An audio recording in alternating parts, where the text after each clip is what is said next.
Welcome to చిన్నారి కథల సమయం.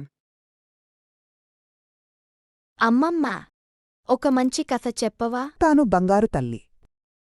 ఒక అందమైన పచ్చని అడవిలో చిన్న కోతి మల్లి తెలివైన కుందేలు, చింతుమంచివాడైన జింకరాము మంచి స్నేహితులు. వాళ్ళు ప్రతిరోజూ కలిసి ఆడుకుంటూ పండ్లు తింటూ సంతోషంగా గడిపేవారు.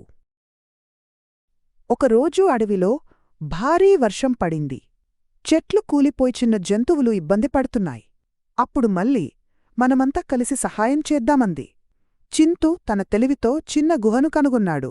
రాము బలంతో చిన్న జంతువులను ఒక్కొక్కటిగా గుహలోకి తీసుకెళ్లాడు. మల్లి చెట్లపైకి ఎక్కి పండ్లు తెచ్చి అందరికీ పంచింది. కొన్ని గంటల తరువాత వర్షం ఆగింది. అందరూ సురక్షితంగా బయటకు వచ్చారు. చిన్న జంతువులు ముగ్గురికి ధన్యవాదాలు చెప్పారు.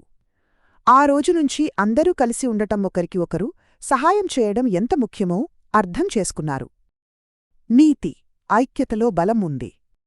ధన్యవాదాలు అమ్మమ్మ అని చెప్పి చిన్నరి తన స్నేహితులతో ఆడుకోవడానికి వెళ్ళిపోయింది.